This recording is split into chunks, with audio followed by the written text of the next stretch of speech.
예, 오늘의 본문 호세아 5장을 크게 두 부분으로 나누어 생각해 볼 수 있습니다.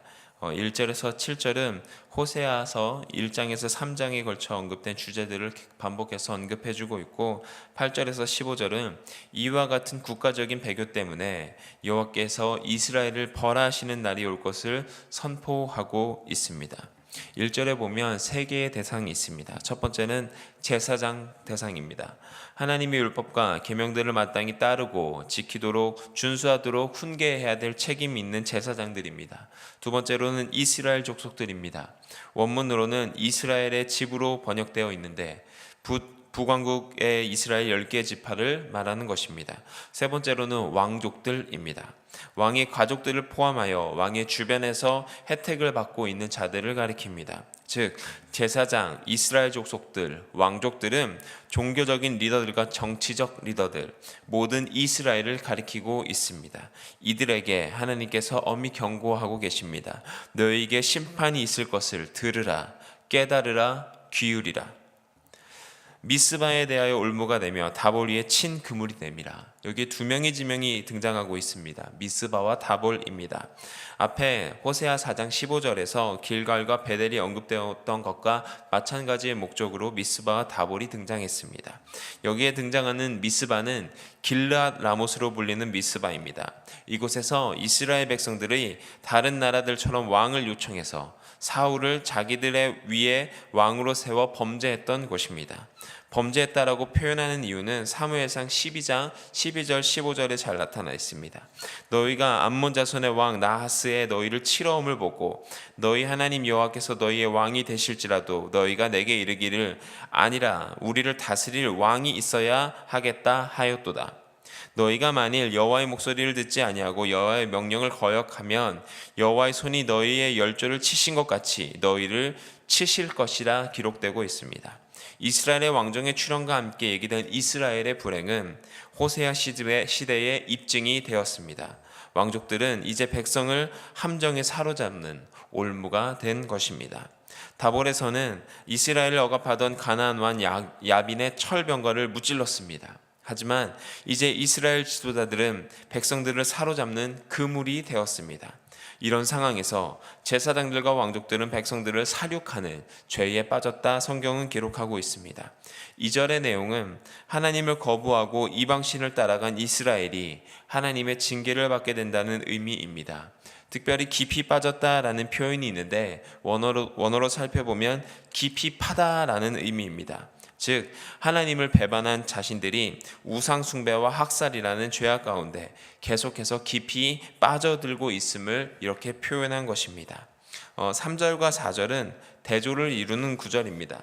3절에서 하나님께서는 에브라임을 알고 계시다 말하고 있습니다. 그런데 이 에브라임은 성경 곳곳에서 이스라엘 전체를 상징하는 것으로 언급됩니다. 이스라엘 백성들이 자신들의 죄를 은밀히 숨기려고 했지만 모든 것을 알고 계신 전지하신 하나님께서 그들의 죄를 알고 계심을 선언하십니다. 4절에서 이 같은 범죄 행위를 하나님의 언약 백성이 알지 못한다고 말합니다. 음란한 영이 마음을 지배하고 있었기에 하나님께로 돌아올 수 없었던 것입니다. 죄의 노예가 되었음을 말해줍니다. 게다가 음란한 마음은 여호와에 대한 지식을 알지 못하도록 방해했습니다. 이러한 음란한 마음 때문에 교만이 얼굴에 드러나게 된다고 5절에서 말합니다. 당시 이스라엘은 여로보암 2세 때 가장 강력한 국가로 성장하였지만 하나님께 감사를 드리지 않았습니다. 도리어 자기들의 부귀와 권세를 의지함으로 하나님을 떠나 우상을 숭배했습니다. 우상 숭배는 곧 교만입니다. 이것이 곧 그들의 얼굴에 증거가 되었습니다. 증거가 되는 것은 소송에 있어서 입증할 수 있는 단서를 말합니다. 이스라엘의 교만이 하나님의 심판에 있어서 그들의 죄악을 입증하는 증거가 되는 것입니다. 그 죄악이 이스라엘과 에브라임을 넘어뜨려도 유다도 함께 넘어집니다. 넘어진다는 것은 단순히 길을 가다가 넘어진다는 의미가 아닙니다. 이 넘어지다라고 번역된 히브리어 카샬은 실족하여 멸망하게 되는 것을 뜻하는 단어입니다. 교만이 가져온 결과는 참혹하게도 멸망이었습니다. 이사야서 40장 31절에 보면 오직 여호와를 앙망하는 자만이 넘어지지 않고 달려갈 수 있습니다. 여호와를 앙망하는 것이 새 힘을 얻는 비결임에도 불구하고 여호와를 앙망하지 않았기에 이스라엘이 실패와 파멸의 길로 가게 되는 것입니다. 그리고 6절에 나타난 것처럼 양떼와 소떼를 끌고 여호와를 찾으러 갈지라도 만날 수 없습니다. 양떼와 소떼는 제사를 상징하고 있는데 회개하는 마음과 신실함이 없는 이스라엘의 제사는 소용이 없습니다. 우상 숭배하는 방식으로 여호와를 찾으러 오는 것 또한 소용없습니다. 겉만 번지르르 한 의식과 순정이 없는 제물은 하나님께서 역겨워하십니다. 왜냐하면 우상을 겸하여 섬기는 두 마음을 품었기 때문입니다. 여호와께서는 그들이 온전히 우상을 버리고 많은 날을 지내야만 그들의 하나님 여호와께서 다시 찾으실 것을 호세아서 3장 5절에서 이미 선포하셨었습니다. 7절의 말씀은 더욱 충격적입니다. 여호와께 정조를 지키지 않았다고 말합니다. 정조를 지키지 않았다는 말을 원어 그대로 해석해 보면 신실함 없이 행동했다라는 뜻입니다. 배신이나 반역의 행위를 말해주는 것입니다. 바가드라는 이 히브리어는 남녀의 결혼 생활에서 부정과 불충실함을 나타낼 때 사용되는 단어입니다. 즉 언약에 불충실한 이스라엘이 배반을 했다는 뜻입니다. 이러한 정당한 결혼관계에서 태어나지 않은 자를 우리는 사생아라 말합니다. 부정한 아이입니다. 이스라엘 백성은 여호와의 언약을 신실하게 지킴으로써 하나님의 자녀가 되었지만 여호와께 정절을 지키지 않고 우상을 숭배함으로써 음행하였던 이스라엘은 더 이상 언약의 자손이 아니라고 사생아라고 말하고 있습니다. 7절에 나타난 그 새 달은 희생제를 드렸던 이스라엘의 절기를 의미합니다. 이스라엘 백성들이 바쳤던 희생 제사가 도리어 그들을 파멸시키는 것이 되었습니다. 왜냐하면 다른 신들과 간음을 저지르는 축제 행사로 전략해 버렸기 때문입니다. 7절에 나타난 기업은 이스라엘이 소유했던 땅과 그 땅의 모든 소산을 가리키는데 우상 숭배로 말미암아 결국 패망하게 될 것을 암시해주고 있습니다. 8절에는 기브와 뿔 나팔과 그 라마의 나팔이 등장합니다. 이 나팔 두 가지 모두 적의 침입과 전쟁의 시작을 알리는 경고의 메시지입니다. 전쟁의 시작은 간음의 현장인 벳 아윈에서 전쟁이 벌어질 것을 알 수 있습니다. 베냐민아 내 뒤를 쫓는다 라는 이 부분을 원어로 해석해 보면 내 뒤에 베냐민아 라는 뜻입니다. 즉 대적이 베냐민 뒤에서 오니 이미 심판의 위협을 받고 있는 것입니다. 이 날이 9절에 등장하는 벌하는 날입니다. 하나님께서 견책하시는 날입니다.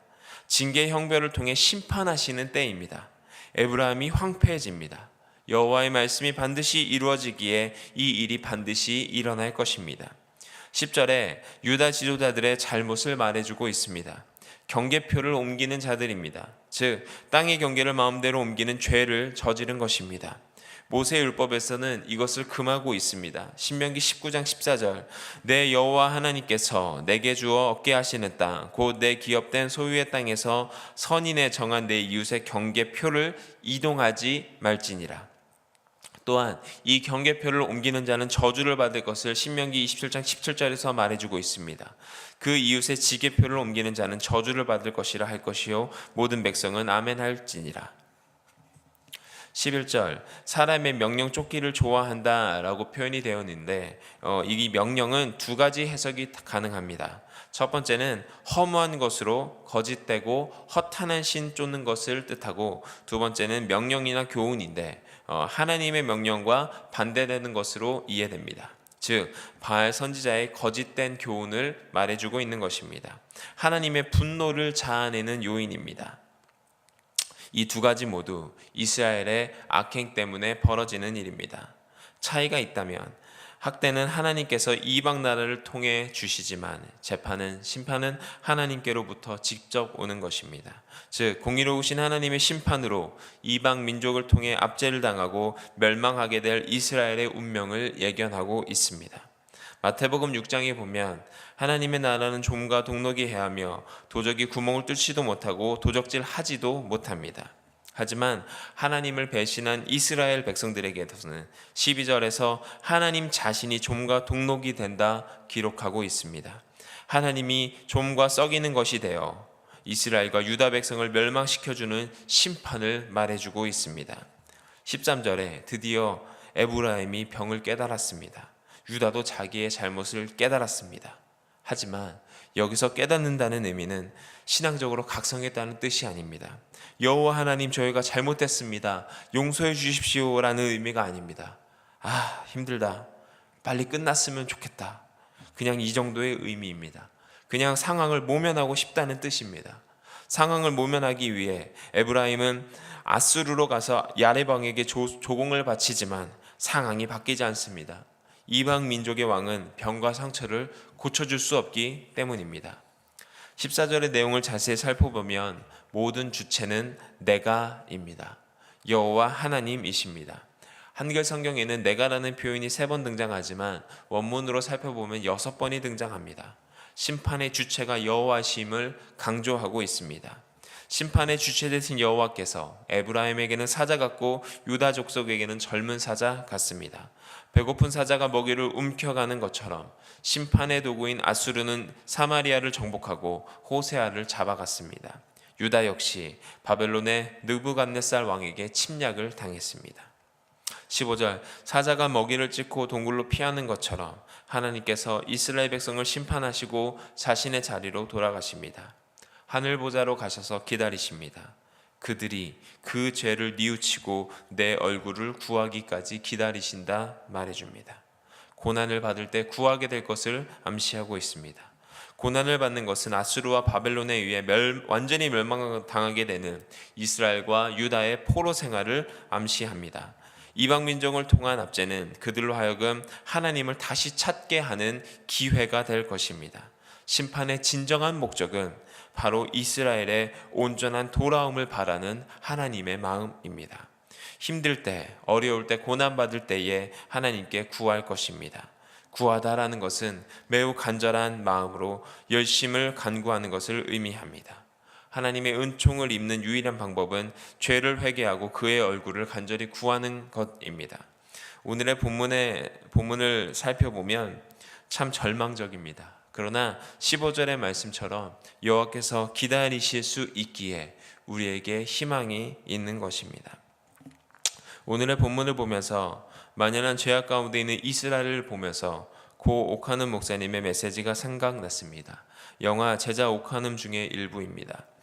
한국교회 모든 책임은 교육자가 져야 돼요. 교육자가 돈을 사랑하지 않는데 교인들이 돈을 사랑하라고 하겠어요. 교육자가 음란하지 않는데 교인들이 간음죄를 범하겠어요. 교육자가 거짓말을 하지 않기 위해서 벌벌 떠는데 교인들이 거짓말을 함부로 하겠어요. 오늘날 한국교회의 총체적인 위기는 교육자가 책임져야 돼요. 입만 살았죠. 실상은 주님 앞에 죽은 자와 같아요. 5장 1절에 보면 제사장, 이스라엘 백성, 왕족에 이르기까지 우상 숭배로 타락했음을 알 수 있습니다. 그 중에서도 제 마음에는 제사장과 왕족의 리더십에 눈이 밟힙니다. 보이지 않는다고 숨겼던 에브라임과 유다, 음란한 마음과 교만한 마음으로 타락의 길을 걷는 이스라엘, 현대를 살아가는 우리들에게 동일하게 적용되는 것 같습니다. 그럼에도 불구하고 우리들에게 희망이 하나 있다면 여호와께서 기다리신다는 사실입니다. 은총을 입는 유일한 방법으로 죄를 회개하고 돌이키는 것입니다.